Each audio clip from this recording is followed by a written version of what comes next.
60 Minutes Overtime. Happy Friday. We got an interview with the CEO of YouTube, Susan Wojcicki.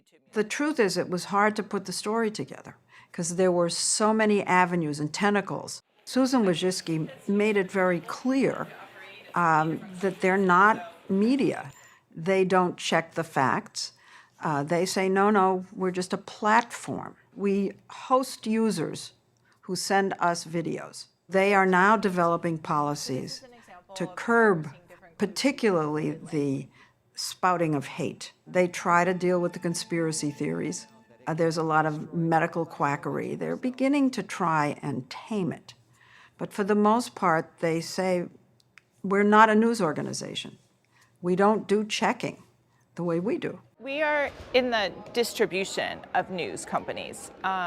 We don't produce news ourselves. And of course, like someone out of their garage can upload a video and say their point of view about what happened with the news. But we're not going to recommend that when there's a breaking news event. We're going to recommend companies that we know have a long tradition of delivering reliable news. We decide what's on our site, but what we do is we say there are certain types of information that we know are not true, and it's harmful if people get the wrong information. And of course, harmful is in the eye of the beholder. They come under a section of a law called Section 230.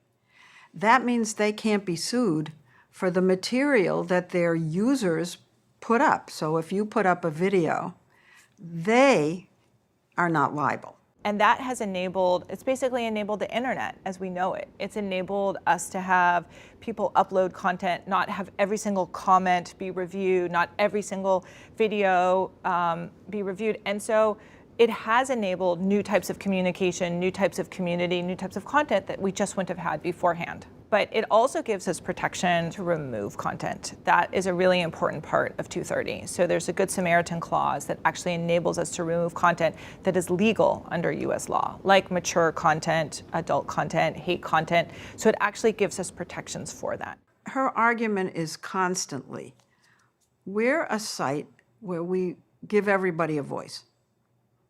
That's who we are.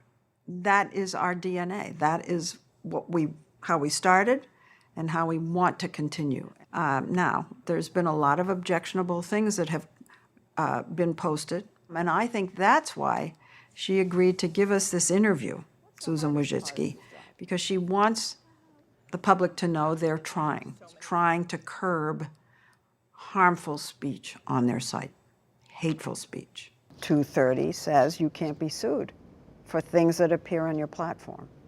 So you have this huge protection. I know it allows you to run things, but look at all the things we've talked about that do get on your platform that have been harmful. Which we're removing and that we're working on. And honestly, if there was laws that said this is the type of content you can't have, then we would remove it.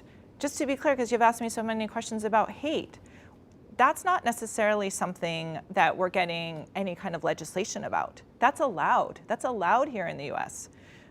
And we are making a decision to be responsible because we think it's important for our society right now. We're allowed to do that because of Section 230. And so the government is free to say, hey, this is how you should enforce hate. This is how you should enforce harassment. We would follow those laws, but we don't see those laws. Those laws aren't out there right now.